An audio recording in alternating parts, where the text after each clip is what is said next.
donc bu ñu demee ba xam ne économie bi yëpp mu ngi appuyer si mu ngi fondé wu si may leen ñu jox leen ñu dimbali leen ñu wala lebal leen ñu ñun amuñu benn ressource naturelle mais loolu soxleetul sax ñu convoquer les grands économistes de ce pays dañu war a xam ne rek lépp lu ñuy def nañu jubaliwaat ci àll bi développé waat mbay mi def ko à des niveaux tels que tey xale yi nekk fii yëpp di taxawaalu bu ñu demee créer des cités nouvelles à l'intérieur du Sénégal dans la campagne cité yoo xam ne la nga fa fekk amuloo ko sax fii Dakar autour am ay champs yoo xam ne c'est développé ndox mi ne gàññ ñu augmenter li nga xam ne mooy forage yi point d'eau yi augmenter machines yi jënd ko tracteurs yi former ñenn ñi comme des ouvriers agricoles wax dëgg ñi toog fii yépp même marchands ambulants yi ñu sonal tey ñenn ñi kenn du leen ko wax sax may ñooy jógal seen bopp dem ci àll. mais cela suppose que gouvernement bi am vision boobu est-ce que jàpp nga ne ñoom seen démarche am nañ vision boobu. am nañ ko mais li leen teree sori moo teree sori ñu bari gis nga vision doyul il faut savoir faire rêver son peuple. absolument peut-être loolu dese na leen. il faut savoir faire rêver son peuple loolu nag du parce que da ngay wax peuple bi loo gëmul xam naa ne dafa doon ñoo xam ne dañu ragaloo wax lu ñu gëmul waaye rêve da nga koy gëm ba pare boo ko gëmee nag mettre les moyens à ta disposition di nga yegg fi nga bëgg a yegg. moo waral peuple yi nga xam ne tey ak pays yi nga xam ne révolutionné nañu seen agriculture dañ ko fondé ci rêve boobu. ba dugal ci loo xam ne yaakaar nañ ne sax amuñu ko woon dugal ci alal loo xam ne mobiliser nañu ressource dëkk bi yépp dugal ko ci koom-koom ci agriculture ak élevage mais dinañ dem sax ba ne est-ce que bu ñu demee ba fin du mois dinañ mën a fay nit ñi man damay wax ne ku fayit ci agriculture fayituloo xam nga lan moo tax ñu naan na nga moytu fayit mooy nga dugal yépp ci industrialisation te industrialisation dafa am lu ko jiitu mooy agriculture mooy produire matières yi nga xam ne moom la ñuy jël di ko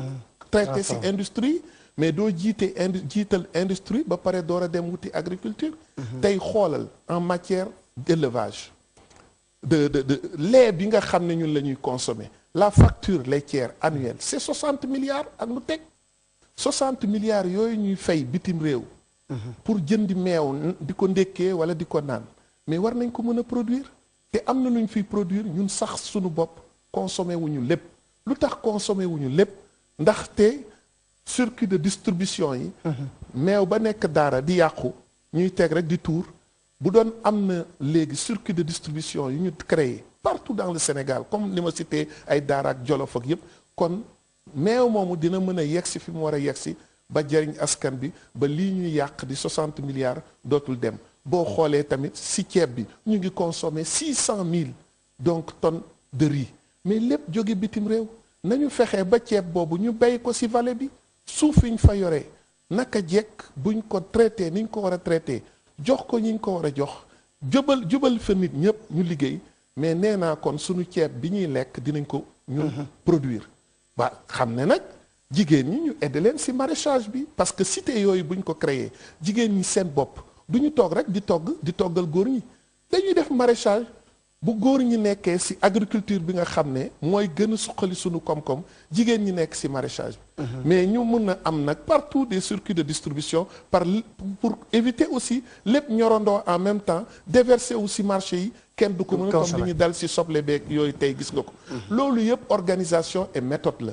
organisation et méthode boo ko booleeg rêve def milliards yi war ci biir agriculture ak élevage mais ma ne ku fayit te yoree nag yu dul jeex yoree tool yuy naat yu dul jeex mais boo fayitee ba yoree di nga lekk ba suur di nga lekk ba suur di nga lekk ba suur fayit boobu man moom laa préféré alors ci loolu est-ce que jàpp nga ne dans la démarche ñoom am nañ un programme comme yow ni nga décliné programme bi nii mu leer ci bopp est-ce que ñoom am nañ programme parce que comme l'impression gestion au quotidien la ñuy def des problèmes des Sénégalais am nañu programme bi mais programme bi doyul xam nga Nietzsche moo doon wax ne dans sa théorie de la volonté de puissance j'aime celui qui entreprend plus haut que lui et qui périt ainsi dama ne li ko jar boo ko ci defee ñu ne réew mi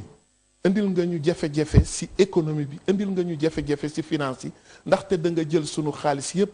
jébbal ko li ñuy wax agriculture bi loolu ma ne ku ci daanu fii ci réew mi nit ñi duñ la seetaan bitim réew duñ la seetaan te dama gisul ku ko def daanu ci di nga am ay yeneen façon jafe-jafe ci saa si waaye ñun dafa am luñ jiital xam nga luñ jiital mooy sunu fonctionnaire yi la ñuy seet leen fay par weer loolu nag boo nekkee ci kër te am soxna soo xam ne da nga ne bés boo ko joxul dépense àddina tukki loolu tax bëggatuloo xelaat feneen foo dugal xaalis boo xam ne dina indil njariñ sa biir kër wax dëgg bu loolu amee doo tenter rêver bay jël alal bi nga yoree fii def ko si comme ni ma ko waxee lii di agriculture bi mais lépp dañ koy wax di ko nettali réew yu bari dañ ko def réussir kon nag ñun nañu fexe fi mu nekk ni arrêter un moment yenn secteurs yi nga xam ne wax dëgg la mu ngi wane ne ñëpp lépp a ngi dox waaye doxin bii du li Sénégalais yi soxle parce que biir Sénégal ña fa nekk di bay ñu soxle leen ñoom ñu soxle ñooñu tey lañ fa war a jébbal pour ñoom ñu bay lu ñu lekk bay lu ñu génne bitim réew amatul coton ngi ni bu ñu buggee industrie textile daal di marché mais nañu produire sunu coton mu bari te ñun dañu foog ne tey li ñuy doxalee sunu agriculture mooy li ma wax rek dépense boobu nga xam ne bëgg nga nit ki lekk moo waral tey sunu agriculture niñ ko gisee nañu fexe rek ba paysans yi duñu xiif nañu bay lu ñu lekk ci at bi war nañ ko weesu war nañu commencer di bay ba di lekk di jël di jaay bitim réew loo xam ne tey bu dellusee fii dinañu doy sëkk pour ñu mën ci développer les autres secteurs je pense que politique yooyu la ñu war a oser fi mu nekk nii man nag damay wax ne Sénégal li nga xam ne moom la ñu war a xam mooy njiit boo ko jiitalee ba pare te nga wóolu ko na nga ko wóolu de nga bàyyi ko mu def bu defee nag bu échoué tamit bu bés jotee ñu war ko sanctionner nga sanctionner sans complaisance loolu moom am na solo ça sont les règles du jeu ci yaa ngi wax ni ci wàllu mbay mi yaa ngi ci wax yoo xam ne leer na mën nañ ko jàpp suñu bopp te grenier bu war a doon Sénégal Casamance la bind nga benn téere ci Casamance wax ci crise casamançaise bi ata ngi nii ñu ngi wax ne am na ay rencontre yoo xam ne ko crise casamançaise bi est-ce que foog nga ne gars yi jël nañ ko en charge pour trouver ci solution yi doon très bien crise casamançaise bi Pape Alé bind naa ci livre dëgg la mais mosuloo ma gis fu ma ci nangu sax def débat télévision ni rajo lu tax ndaxte dafa am nu mu bindoo gis nga dossier boobu ñi ci am xam-xam nañuy fexe rek ñaan ñi ñuy jiite jël xam-xam boobu jariñoo ko waaye ñu bañ jël ko mbubawoo ko di ci wax di wane ne ñoom ñoo ko mën ñoo ci xam ndaxte loolu nag lay bañ loolu la dossier bi bañ ku ci nekk yaa ngi ciy jéem a feeñ pour ñu ne yaa mën walla yaa xam te buñ ko bëggee régler tey ni ma gis gouvernement bi def doxalee mooy ne tekk duñ ci wax déglu naa président de la République ci 4 avril déglu naa 31 décembre lu néew la ci wax jàll mais loolu moo koy régler waaye bu dee ku nekk loo wax mois prochain nga comptabiliser ko bëgg ko ndamoo ñépp xam ko ñële nga xam ne ñu nga fële loolu rek la ñuy bañ nag ñoom discrétion seen culture mayu leen loo bëgg rek nga génn ko wax ko gis nga cadre Casamance yi ku ci dem week-end say waajur sax dañ lay nëbb ci salon walla ci kër doo génne doo feeñu doo wanewu ndaxte xamuñu loolu ak ndam booy te seetal ñi koy ndamoo ñëpp du waa Casamance yi ñi ngay dégg ñëpp ñu koy wax di ci bàkku mais du waa doomu Casamance yi loolu moo lay waral que culturellement booy bëgg a régler mbir na nga xool ñeneen ñi ni ñuy def doxalee nga doxalee noonu man fi mu nekk nii li ñu noppi yépp xam naa ne xaj na ñu ngi liggéey mais xaj na comme ni ma wax démarche bi ñi adopté mooy waruñu wax yenn yi ci biti waruñu ko wax pour ne pas heurter ñi nga xam ne tey résultat yi seen jëf-jëf la dépendre moo waral am na lu may remercier di ko saluer le premier ministre Abdou Mbaye bi nga xamee ne keroog nommé nañ ko premier ministre le 4 avril défilé bi pare le 5 avril à midi woo na ma sama bureau dama wooyee ne ma dama bëgg sa livre boobu balaa ma see wax wala man la may def man ma liir ko waxtaan ak yow si yenn ba pare door a am lu ma si mën a wax wala lu ma si mën a gëstu livre bi soo ma ko mënee yónni effectivement mu yónnee ma dans les 30 minutes un motard sama bureau ma jël livre bi jébbal ko waaye nag bi ma gisee noppi bi teey bi depuis lors ma gis ni ñuy doxalee ma ne ah man de li ma mën a considérer livre bi am na njariñ bu mu si jël mooy teey bi ak tekk-tekk bi nga xam ne tey moo ko animé dans la recherche d'une solution ak ñàkk bàkkoo li nga xam ne mu ngi koy def léegi nag ma leen di ñaan ñoom ñu fexe nag ba li daloon yeneen pouvoir yi bañ leen dal mooy souvent tekk-tekkal bii ak noppi bañ a comptabiliser bu ñu ne élection jegeñ na rek nit ñi gaawantu wane ndam wane lu ñu def réaliser ba tax nag xeex bi tàkkar naa sewaat yëf yi yàqu li ñu liggéeyoon yëpp yàqu kon nag damay ñaan sunu dirigeants yi tey tekk-tekkal bi ñu tekkal nii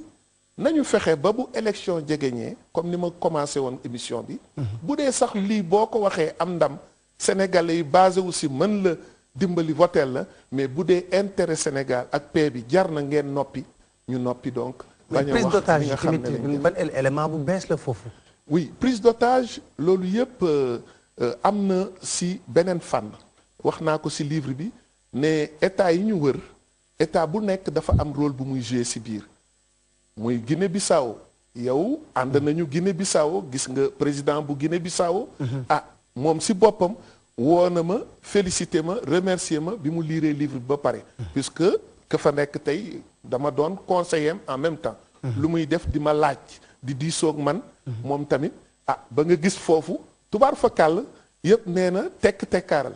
te kooku tamit li mu war a xam na ko li muy war a def mu ngi koy def kon nag fi nga xam ne moo des mooy ki nga xam ne xaw nañoo jaaxal tuuti te nekk fii ci sunu wet di làkk anglais kooku nag moom ay mbiram dafa xaw a doy waar ndax mel ni crise bi da ko arrangé moom pour stabiliser régime ah mais xam nga tey li mu def jaloore bi mu def boo seetee ku mel ni Salif Sadio kenn mësu ko génne ci ay télévision ak ci officiellement mu toog di wax mais xam nga lu ku ko mën a am Yaya Jammeh ndaxte kooku côté boobu la wéeroo foofu la féetoo ba Yaya Jammeh demee ba xam ne Sénégal mere nañ ko ndax ni mu doxalee ci ñii nga xam ne exécuté nañ leen te di ay sénégalais ni mu doxalee tamit ci yenn nit ñi nga xam ne daw nañu làqu ci fii ni mu doxalee communauté internationale bi ak organisation de défense des droits de l'homme ba nga xam ne ñun ñii menacé nañ ko ne dinañ ko yóbbu effectivement fii di cour pénale internationale Yaya Jammeh ci boppam danek man mii kat du ma isolé sam bopp tey nag comme ki fi nekkoon ci nguur gi jóge na fi te ñii ñëw dinaa leen jox ay garantie de bonne foi dans la recherche de la paix moo waral moom rek moo mënoon convaincre Salif Sadio ba Salif Sadio génn fi mu nekkoon ñëw nag nangul lu mu masul woon nangul kenn kon nag la ñu yaa tàmmoon di wax naan am na réew yoo xam ne dañu am seen loxo ci biir am ci doole am loo xam ne sañ-sañ yu ñu mën li mu def mujjee def feeñal na ko kon nag ngal la na xam ne nag tey bu yëf yi naqareetee ñu xam ne moom la kon nag lu mu ñu mere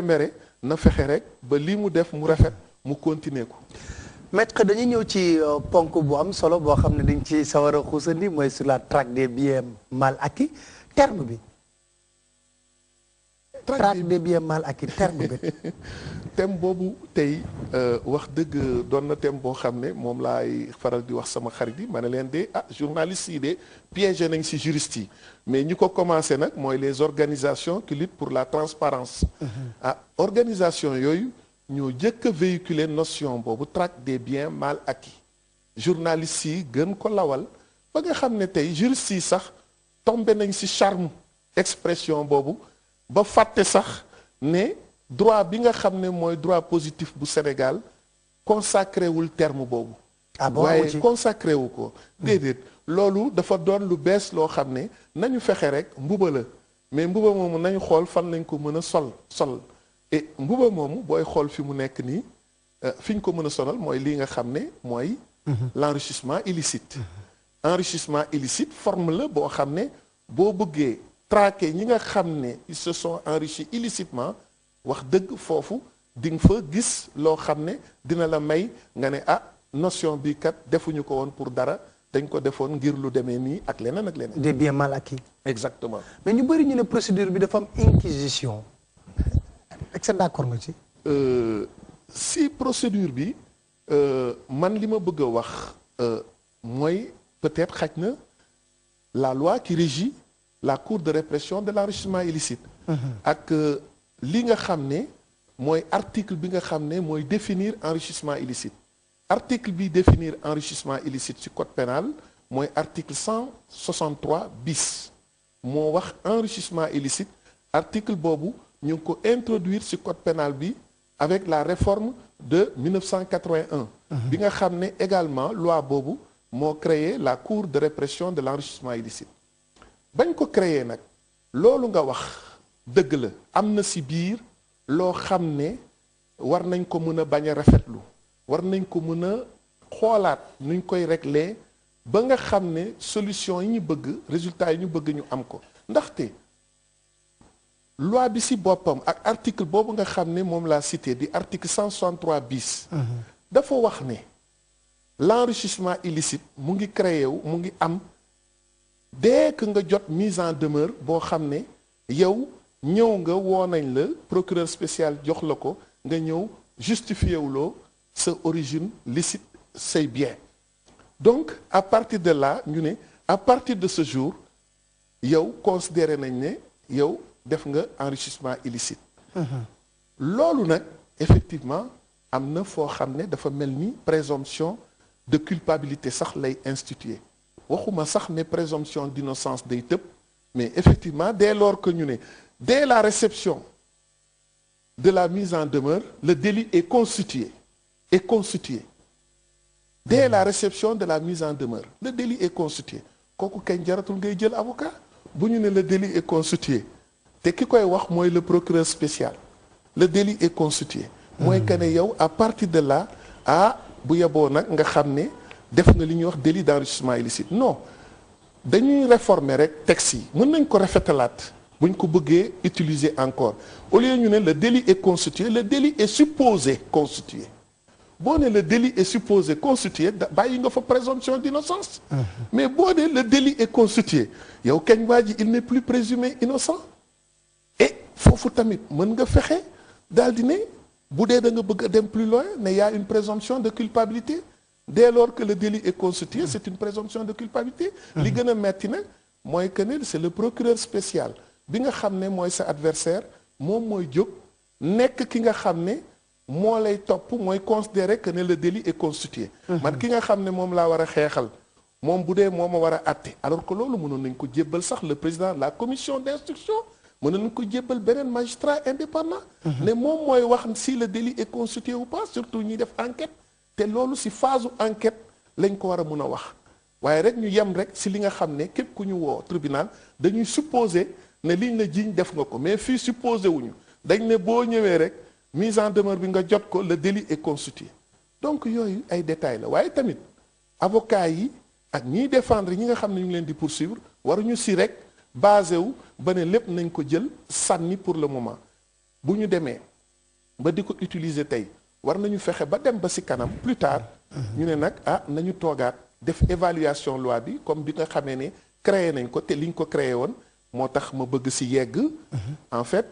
à l'époque boo seetee régime socialiste dane woon am na lu fi xew am na nit ñoo xam ne kenn mënu leen jàpp waaye boo xoolee ni ñuy dundee ak li ñuy fayeeku par weer wax dëgg soxlewuloo sax dossier soxlewuloo code pénal pour xam ne ñii am na lu ñuy def loo xam ne leer voilà ñu ne nag am na loo xam ne mu ngi jaar ci ay commission mu ngi jaar ci corruption bi nañ fexe ba atteindre ko ñoom ñu ne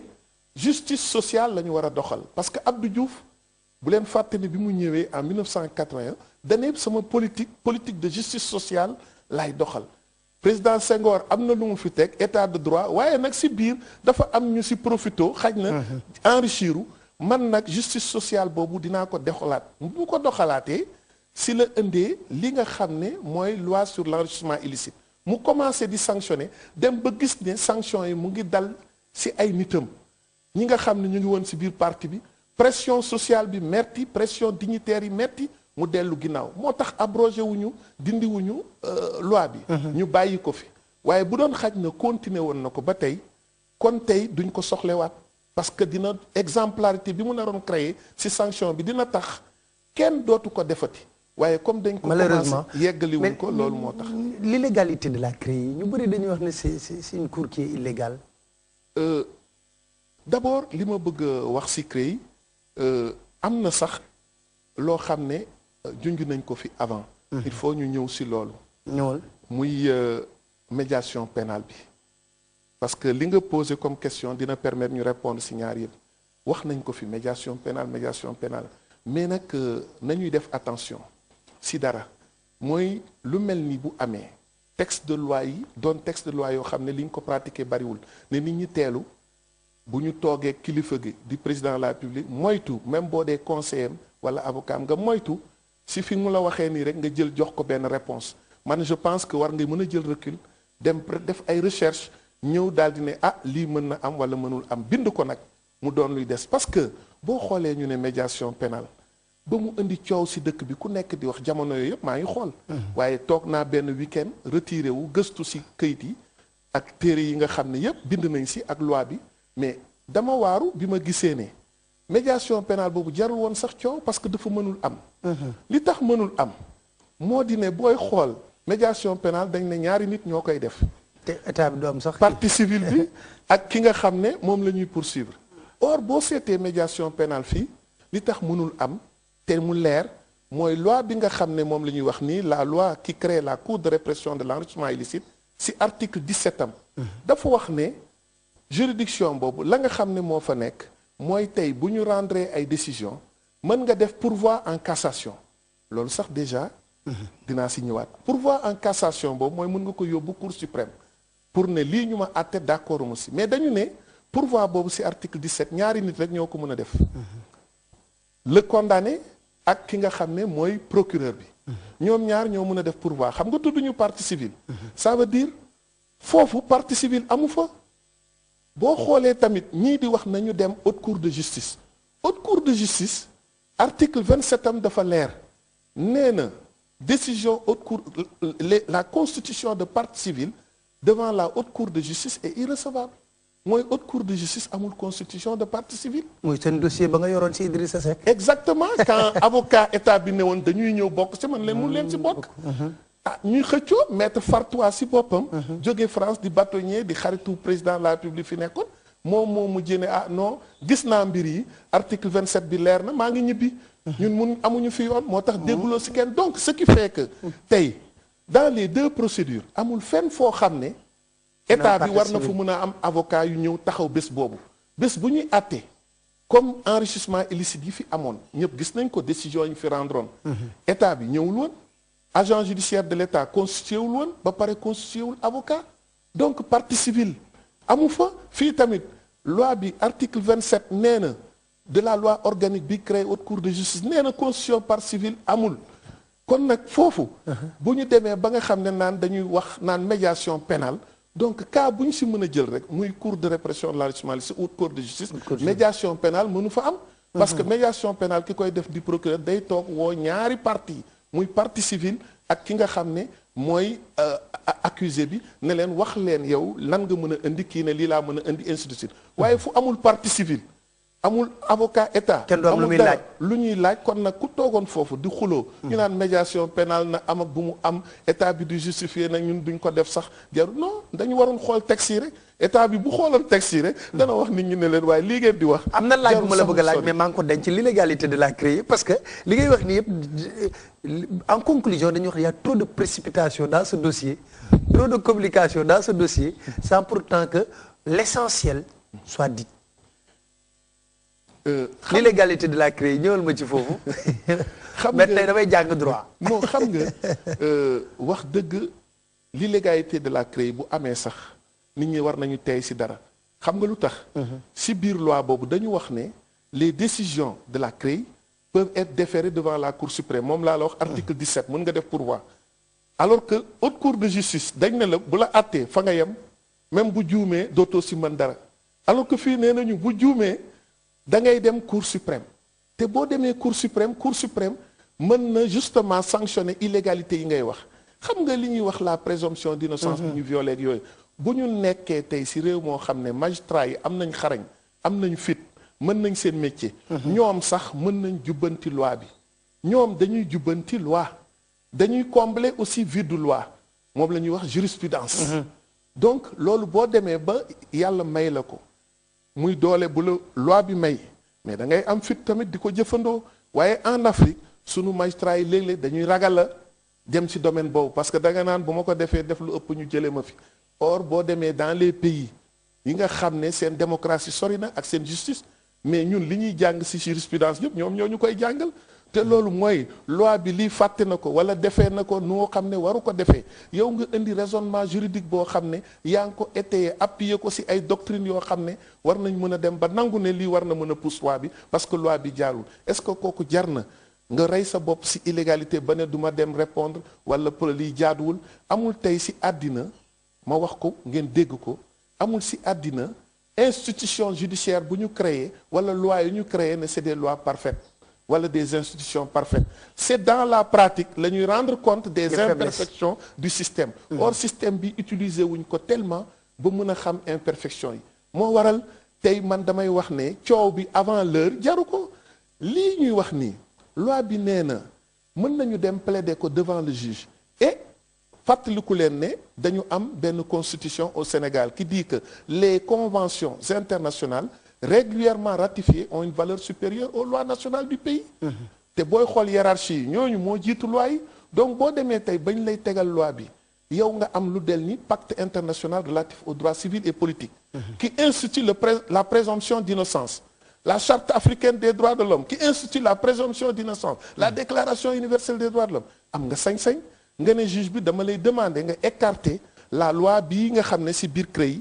mu ngi créer benn principe boo xam ne présomption day écarter présomption d'innocence maa lay demander nga écarter l'article 163 parce que cet article 163 est contraire ak lii nga xam ne moom la ñu ratifié di convention yooyu ne la présomption d'innocence doit être consacrée la constitution aussi nga xam ne moo nekk au-dessus de ces lois ordinaires puisque CREI loi ordinaire moo ko créé nga ne donc damay demander ñu écarter loi ordinaire boobu parce que hiérarchie bi noonu la convention internationale yi constitution bi loi organique yi loi ordinaire décret arrêté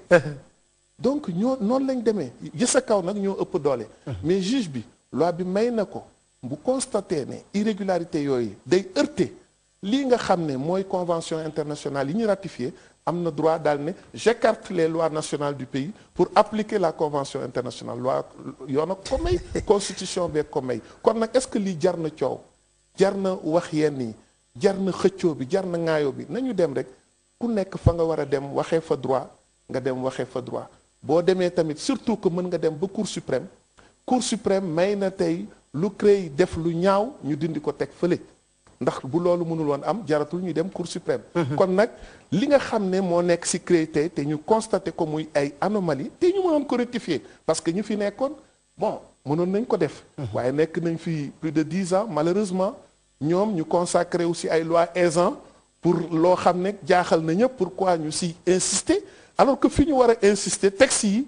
xooluñu ko jéemuñu ko au contraire sax dem nañu ba di ko utiliser dans le cadre des poursuites contre l'ancien premier ministre bi ma doon défendre parce que dem nañu ba utiliser la notion d'enrichissement illicite boo xoolee ci kii waaye nag dañu xam ne kooku mënul woon sori ndaxte am na préalable bu ñu deful woon muy mise en demeure bi ñu ne kon kat ñun lii bu ñu ci sori dañ ko bàyyi fii donc bu ñu demee ba ne dañ ko fàtte woon fàtte wuñ ko man damay wax ne toujours reykatu jaan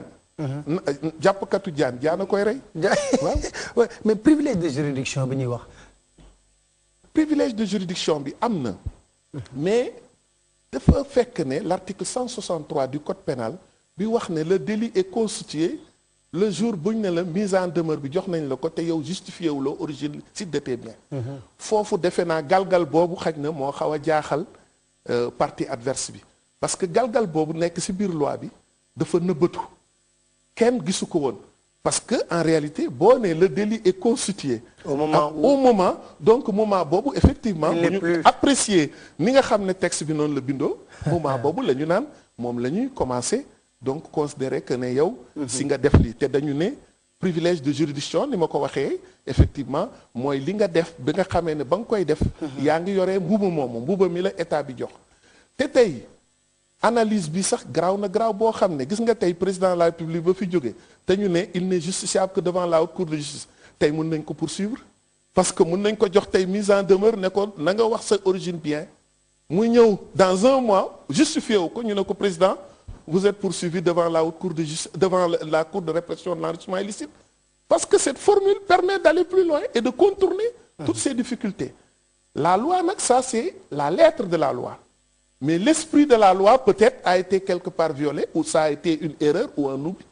une sorte d'oubli. Moi je pense que loolu Cour suprême plus tard mën na si sax joxe xelaatam pour confirmer ou infirmer ou faire preuve de jurisprudence. mais yaa ngi soulever débat boo xam ne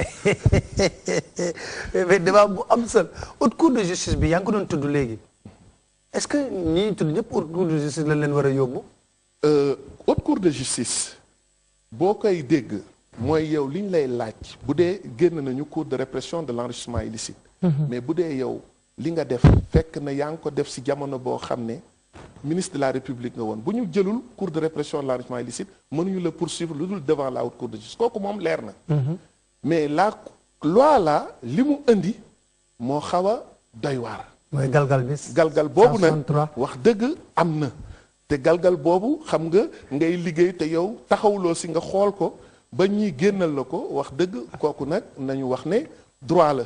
bu kenn ne lii jaarul yoon man damay wax ne ku nekk nag fa nga war a dem xeexee ko na nga def preuve d'imagination comme ñële nañ def fexe ba génne loolu mais nag loolu effectivement c'est un point de droit discutable mais qui est là c'est la lettre de la loi l'esprit de la loi on peut en discuter. alors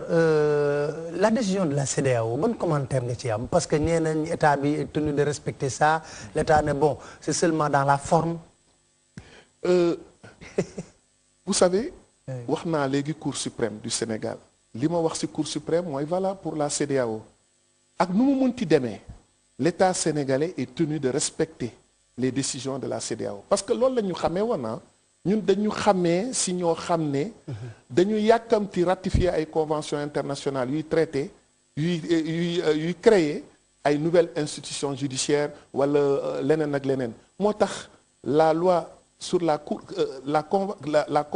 le statut de Rome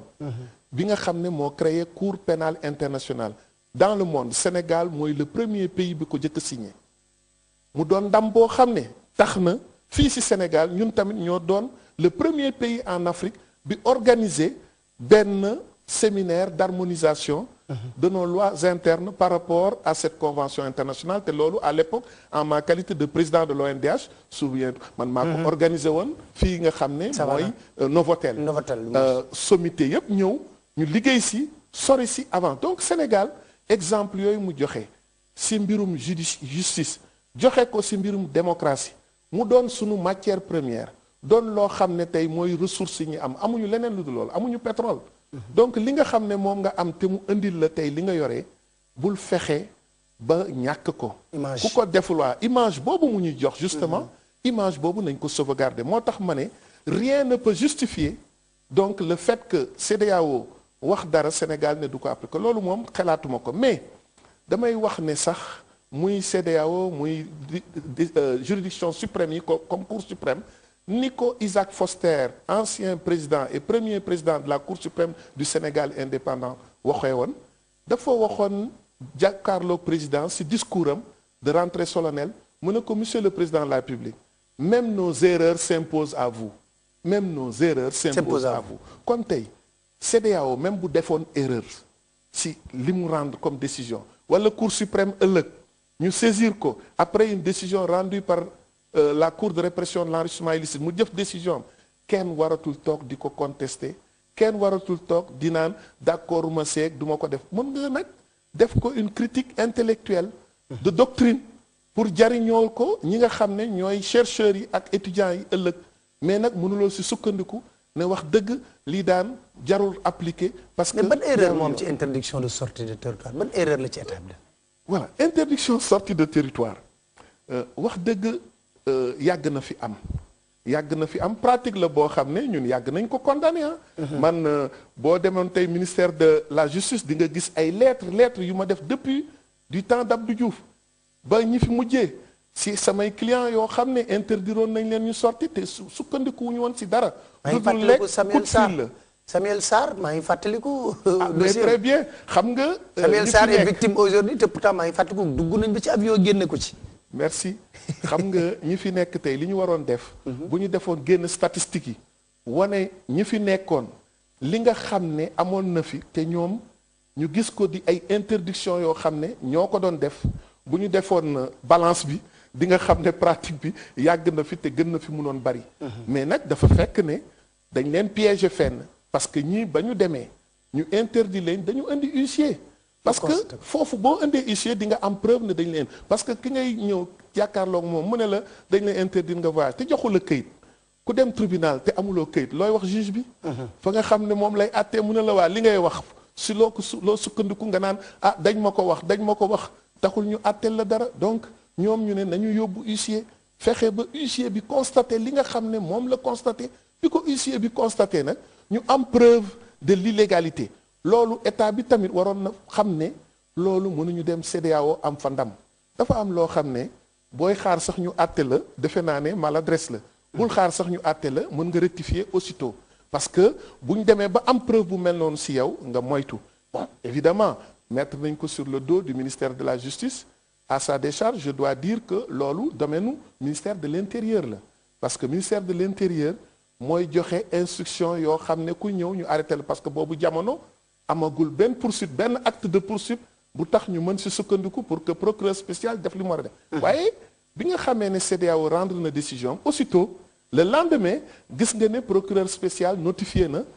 ay poursuites ñi nga xam ne ñoom la ko war a notifier pour régulariser procédure am donc loolu peut-être moo tax état bi ne respecté na moom ay engagement vis-à-vis de la CEDEAO. parce que formalisé na wane na ne mu ngi poursuivre donc dès lors que mu ngi poursuivre. mën na def interdiction ku mu naqari mën nga ko yóbbu fa nga ko war a yóbbu si fii si juridiction yi. ñu àtte ko bu dee si irrégulier ñu def ko parce que li ñu njëkkoon def kenn mënu koon yóbbu fii si juridiction yi te CEDEAO li muy saisir mooy li nga xam ne kenn mënatu ko àtte fii bu demee ba mënatuñ ko àtte fii mën nga dem si ñoom donc looloo tax ku dem nag ne lii man d'accorduma si formule poursuite bi am nga sañ-sañ nga poursuivre donc moi je pense que yooyu yëpp dañ ko war a wax ci tey war ko wax ci analyse boo xam ne profonde nit ñi xam ne lii dafa jarul coow. dafay am fépp waaye ñu naan bon loi yi waruñu ko appliquer waruñu def lii bu ñu commencé plaider avant l'heure du baax parce que ñi nga xam ne. et la forte médiatisation aussi. oui c'est vrai que des fois aussi journalistes yi effectivement dañuy jouer seen rôle dëgg. mais nag am na luy des. mooy la profondeur de l'analyse juridique dina leen manquer dina leen dese ba nga xam ne ñenn ñi nga xam ne nag dañ ko xam mën nañ ci jariñoo jox leen ay analyses ou des informations yoo xam ne fondéwul wala génne loo xam ne manipulation comme ni ñu ko waxee mën na am kooku c'est de bonne guerre moo tax nag aussi journalistes yi war di mën a teey ci loolu léegi nag li nga xam ne mooy fond wu dossier bi kenn waru ci wax parce que ñu ngi ci enquête bu ñu nekkee ci enquête nañu bàyyi ba enquête bi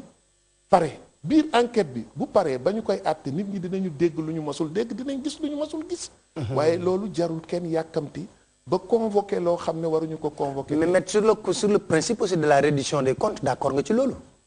mais loolu kenn mënu ko bañ dama wax ne Sénégal fi mu toll woon état des lieux bi ñu commencé buñ ko defoon dinañu xam ne lii tey buñ ko deful d'abord kenn dootuñu dimbali les bailleurs de fonds yi nga xam ne tey ñu ngi sunu ginnaaw di ñu accompagner te tey poursuite yi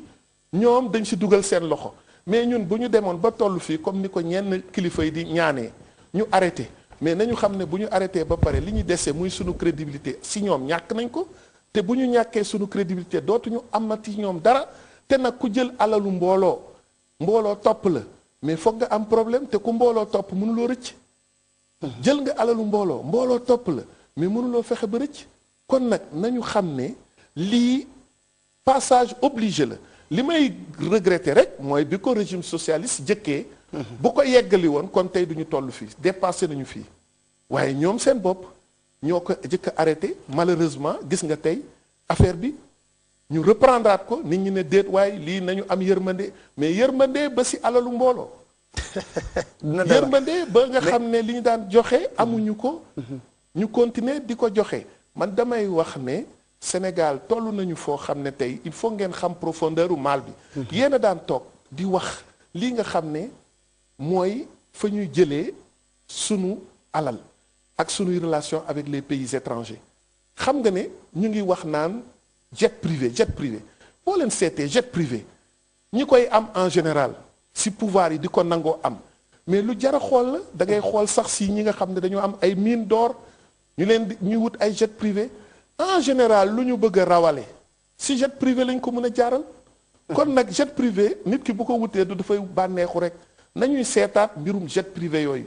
parce que alal bu mën a rocceeku dem ak bu ñu jëlee bitim réew jaaral ko foofu yóbbu ko feneen si jet privé la mën a gën a gaaw jaar parce que fa douane foofu douane amu fa ngay jaar léeg-léeg doo jaar sax si poste de douane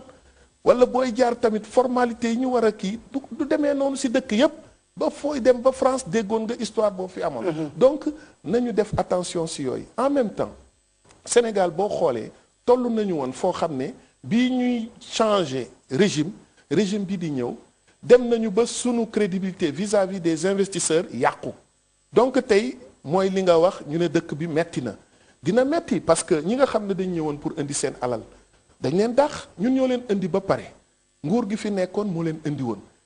ñu kontaan tàccu nga dégg ñu ne Kumba Ressources dina def fële 1000 milliards waaw ñu mujjee dàq leen ñooñu ñëw jël ma comme avocat ñu dem di defi médiation ñu dem di defi arbitrage international mais bañ leen condamné mu ngi doon en juillet 2010 donc 1 an et demi avant régime bi changé mais déggatuloo fu ñu ko waxee moo waral sama benn émission ma daan wax ne ñu ma koy laaj ma ne laaj leen yéen ñiy laaj loolu fu mu toll laaj leen ñi daan ñëw di def conférence de presse di wax ci mbir mi laaj leen ñu wax leen fu mu toll boobu condamné nañ leen ñu fay ay milliards mais ñemewuñ ko yëgal waa Sénégal ñooñu tamit ñu changé leen ak ñan ñi ñuy wax Mittal ñëwoon def lu mel noonu bor fi def ay train ay lu nekk def fi chemin de fer créer fi emploi yi dul jeex avec 1000 milliards également ñooñu ndax élection 2007 yi jot te tax ñu dàq ñii nga xam ne ñoom laa doon défendre parce que bëggoon nañu boobu jamono ñu financer élection yi ñoom américain lañu ñu bañ loolu ñii taxaw ci télé dégg ngeen keroog bi président Mittal ne nous avons accepté de financer la campagne du président de la République 48 heures avant le démarrage de la campagne électorale maa ngi nekk France ñu samay client woo ma ne ma seetaanal télé ma seetaan gis Mittal ñu recevoir ko eh bien mu joxe la nga xam ne moom la joxe ba mu ko joxee muy 20 milliards yi nga xam ne moom nee nañu pour garantie de bonne exécution du contrat mais 20 milliards yooyu ku la ko jox à 48 heures du démarrage d'une campagne électorale pour nga xam fu mu war a dem ñooñu noonu la ñu demee comme ñun ni ñu demee Mittal dem gis nga Air Sénégal International marocain yi dem gis nga tamit Somat bi nga xam ne ñoo doon gérer le bateau le Joola marocain yooyu dem ñooñu ñëpp ak nga gis ensuite ñii di Milicom ma assuré woon seen défense arbitrage devant donc le centre international d'arbitrage bi nga xam ne moom la ñuy wax CERDI ñoom ñu mujjee foofu encore partout daal boo xoolee Sénégal ñi mu fi indi woon ñëpp dafa mujjee ak ñoom tribunal ñooñu boo mujjee ak ñoom tribunal mu nga gis affaire avion yi ñu am si ay jafe-jafe par la suite nga gis affaire bateau bi ñu am si ay jafe-jafe fer bi ba tey amuñu ku ñu ko traiteel te gis nga Mittal jóge fi ne moom li tax mu jóge fi mooy crise bi mu sentir en Europe tax na fermé na day fermer yenn département mi en Afrique 2 semaines après ñu dégg leen Guinée président de la République recevoir leen ñu ne dañuy dem foofu pour investir fa kon nag moo lay won ne loolu moo doon état des lieux fekkoon nañu dëkk boo xam ne effectivement à un moment donné wax dëgg boo xoolee contentieux yi bari woon na ñi fi indi woon seen xaalis dellu nañu ginnaaw ndaxte mujje nañu ay procès yi li mu jur dégg nga président de la République ne lii ñu dal ci Kumba Ressources milliards yi ñu war ko fay te mu tolloo presque bi président ñëwee dem Paris la mu wuti ci xaalis lu day noonu la ñu condamné à payer te loolu moo doon sunu ndam mais nag défilé pour justice bi aussi dossier yëpp ñuy wax par rapport à l'indépendance de la justice d'autant plus que tout récemment dégg nañ benn procureur bu wax bu def benn sortie mais il est temps qu'on aille vers la réforme de la justice revoir les rapports entre le ministre ou bien le ministère de la justice et les magistrats l'indépendance de la justice les réformes war nañ ko gaaw loolu nag war nañ ci gaaw wax dëgg tey problème bi ñu am effectivement l'indépendance de la justice pose problème te yenn cas rek dina ko wane l'indépendance de la justice nag damay wax ne du affaire rek exécutif bi du affaire rek gouvernement bi affaire magistrat yi la c'est que magistrat yi nag foog ñu am fit foog ñu am éthique boo xam ne dinañu placer au-dessus loolu procureur wax li muy wax naan le devoir de déplaire di ko nangut doxale ndaxte boo seetee keroog bi kii di def discours am président Ouattara dafa wax ne maa ngi nii di def sama discours ci fin d'année bi ne maa ngi gérer dëkk boo xam ne à cause d'une décision du conseil constitutionnel on a eu 3000 morts et on a sacrifié 2 générations à cause d'une décision du conseil constitutionnel looloo xewoon Madagascar ñu ne diw a gagné dëkk bi génne di manifester une semaine après ña waxoon diw a gagné woo réuniraat ne non ka ñu waxoon gagnéwul ka ñu wax ne moo perte moo gagné xam nga loolu pour une crédibilité de la justice du lu mën a nit ñi mën a dégg Sénégal nag waxoon naa ko ci dossiers yi li ma ci ragal c'est que juge yi tey dañu toll foo xam ne dafa mel ni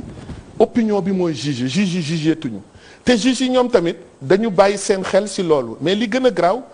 le pouvoir aussi en place a tendance à considérer que ne moom li mu mën a wane ci xarañ ci dossier bi mu ngi war a mën a dépendre li opinion bi wax bu opinion bi ne ah ñun bëgguñu kii ñu bàyyi ko bu ko defee ñoom tamit ñu gën a dëgëral et à mon avis foofu day fausser jeu bi day tax effectivement magistrat yi ragal a jël seen initiative personnelle di libérer nit bu dara amatul am na cas boo xam ne criarde tey muy l'affaire Ndongo Diaw jaruma si insister mais l'affaire Ndongo Diaw est aujourd'hui un scandale pour la justice du Sénégal et c'est malheureux je ne dis pas lu tax un scandale xam nga ñu jàpp nit tey te ki ñu jàpp wax dëgg booy xool lépp loo xam ne def na ko c'est sur la base de décret présidentiel xam nga décret acte réglementaire la mënuloo ne du ma ko appliquer bu doon ordre la sax buñ la jox xam nga am na la théorie des baïonnettes intelligentes muy benn jurisprudence bu ñu ne la boo nekkee face à un ordre manifestement arbitraire ou illégal mën nga ko bañ a appliquer mais fii du loolu du ordre lii acte réglementaire le président signal na la yow joxel lii président ne la yow lii nga xam ne mooy marché bi jox ko diw nga jox ko diw jël marché bi gagné xaalis bi sur la base d'un contrat administratif muy MTN waa jooju dem ak xaalisam kii ñu ne la jëndal fii ay terrain nga jënd ay terrain ñu ne la terrain yooyu nga jënd tamit ba tabaxal ko mu doon un patrimoine de la société léegi dugg ci patrimoine état bi ñu ne la xaalis boobu na nga ko indi mooy li ñuy wax le beurre et l'argent du beurre et même la fermière ngay continuer di laaj yépp fii pareillement loolu bu amee dafay nuru leneen bu doon sax am nga fit jàpp ñooñu ñëpp jàpp ka nga xam ne moo jaay tey kër yooyu te taxaw def conférence de presse ne bu ñu bëggee ma delloo leen sama 8 milliards fële de l'autre côté nga gisaat keneen kële nga xam ne war nañ ko woo ne ko joxeel xaalis ñu naan ah def nañu la ñuy wax médiation pénale boo xam ne avocat yëpp toog nañu ñi nga xam ne ñooy layal ARTP di ayal état bi ne mosuñu ko fekkee yëguñu ko tinuñu ci ànduñu ci waaw nañ ko defee loolu du lu ñu war a yóbbu di ko àtte je pense que magistrat yi nga xam ne ñoo yore dossier yooyu ñoom ñoo war a jël seen responsabilité régler ko waruñu sax toog di accuser naan l'exécutif le gouvernement def na ci lii wala ministre de la justice non ministre de la justice du fa nekk bu ñuy àtte ah magistrat yi fi nekk kon nag nañu jël seen fit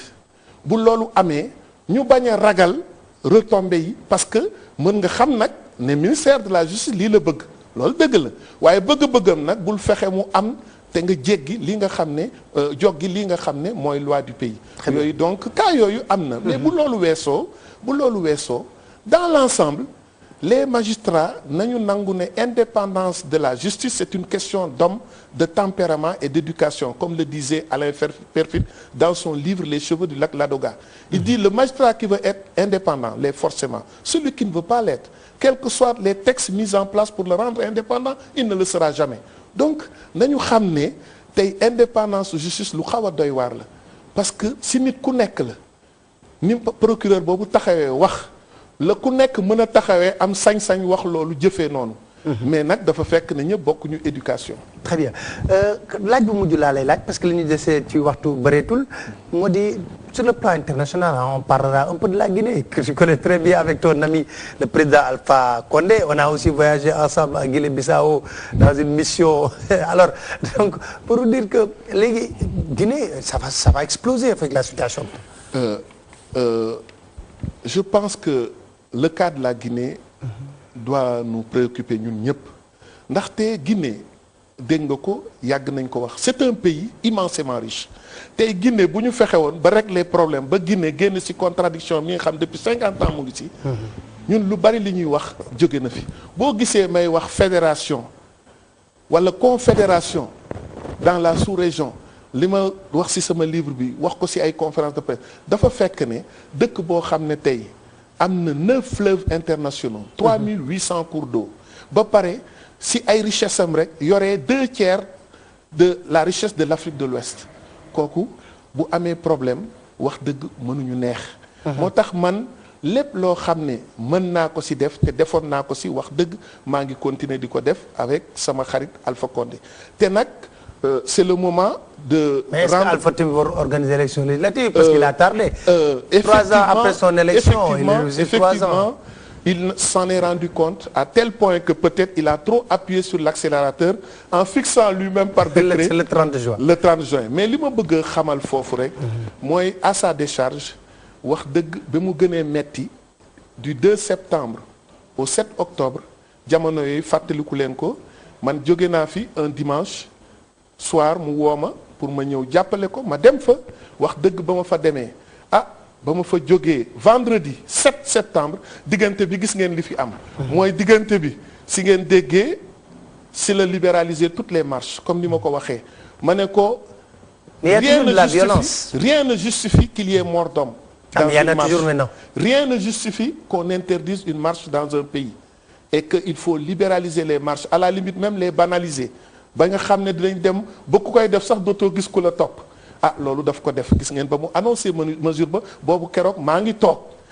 également ki nga xam ne moo fa nekkoon ma ne ko à cause d'un homme doo jël en otage tout un peuple ndax président Séni bi nit ñi contesté nañ ko nga ne di nga ko maintenir loolu waratul am ba ñu toogee loolu ñu waxtaan si bés boobu la affaire bi réglé wu ba le ministre Abdoulaye Bathily ba mu koy woo di ko féliciter si loolu boobu man ak moom ñoo toog di reer mu jox ma ko ba Bathily ne ma gis naa sa taxawaay ndax lii nga kii kon nag mu ñu tax si dolli lii nga xam ne mooy remaniement bi am après pour décanter la situation ma ne ko il faut nga rassurer opposition bi rassurer ñëpp créer un ministère chargé des libertés publiques et des droits de l'homme ndax man militant des droits de l'homme la mais wax dëgg daf ma ko nangul daf ko def ensuite jox ko koo xam ne ñëpp xam nañ ko si taxawaayam société civile ak militantisme des droits de l'homme ak de la démocratie muy le professeur Diaby Gassama bi nga xam ne xamu ko woon sax bi ma ko soumettre wax ko kooku daf ko nangu kon nag ku la nangul loolu bu lii amaatee ñu ne marche yi mu jën a jur lii man damay gêné wu dem laajaat ko leneen moo tax bii jamono bi nit ñi ñëwee seet si ma ne ma demal seeti sa xarit ma ne déet opposants yi ñëwoon seet si ma dama leen ne tey ñan la ñu war a waxal opposition bi ñoom la ñu war a waxal parce que man sama xarit bés boo xamee ne war naa dem laaj ko dara lu ma ko war a laaj dina ko def waaye nag li nga xam ne mënuma ko laaj mooy reculer élection yi kooku moom bu ko bëggoon def sax man duma ko nangu ñaareel bi ñu ne na étranger yi voté loo xam ne pays européens yi sax defaguñ ko pour ay élections législatives loo xam ne Sénégal sax du ko def ñun étranger yi du ñu voté ci élection législative donc tey bu dee sax dañu bëgg démocratie guinéenne toll foofu dama foog ne loolu vœu la boo xam ne ak rêve boo xam ne weesoogul pour ñu réaliser ko jarul ay nit di dee kon nag li nga xam ne moo des nag muy way marque loolu waxtaan la Alpha mën na ci effectivement am lu mu ci def waaye bu dee nag buñ ko naree dindi dana yóbbu élection yi fii ak 6 mois wala 7 mois loolu tamit musiba la kon nag moo tax amoon na fi looloo waral ma ne la loolu moo fa am ci complication Guinée-Bissau problème yi nga xam ne am na fa keroog bi ma président Guinée-Bissau wooloo bëgg ma toog ñu régler problème yi ma jàppale ko ci yow mii keroog yaa ànd ak man yaa toog fekkee réunion yi ma am ak président ba ma ñëwee mu recevoir ma jóge fa mu boole ma ak technicien ma pare ba ma pare ñëwaat ci ngoon gi mu recevoir ma une deuxième fois yaa ngi toog mais loolu lu ko waral mooy wane ne ñun tamit tey élément de la société civile contrairement à ce qu'on pense en Afrique ñun mën nañ dugal suñu loxo ci doxalinu réew soxlawuñu ñu nommé ñu si lii wala laa c'est-à-dire Sénégal nit ñi dañu tàmm noo mel ne ku nekk ndombay tànk rek nga soxla mais ndombay tànk mais taxul nga liggéey am nañu ko am man li may liggéey wala yow li ngay liggéey borom ndombal tànk yi duñ ko liggéey kon nag tey nañuy wane ne ku nekk station bi nga nekk mën nga fexe dimbali réew mi askan bi comme lii nga xam ne président am na ko soxle ay bailleurs de fonds ñu ñëw soxle ay réew ñu ñëw yow gis nga keroog bi mu nga xamee ne mu ngi recevoir le groupe Covétien ñooñu ma ànd ak ñoom ki nga xam ne mosu fi teg tànk investir fi ay milliards décider finalement ne dina fi investir 50 milliards te demoon na ñi ko fi indi woon avant ñooñu di dem demoon na ba gedd Sénégal dem yoonam man ma tax mu ñëwaat bi mu ñëwaatee mu ànd ak man dem foofu xamal nit ñi bu ma ñëwee ginnaaw kii nga xam ne mooy sunu avocat ñu ngi remercier tamit kii nga xam ne mooy ministre du tourisme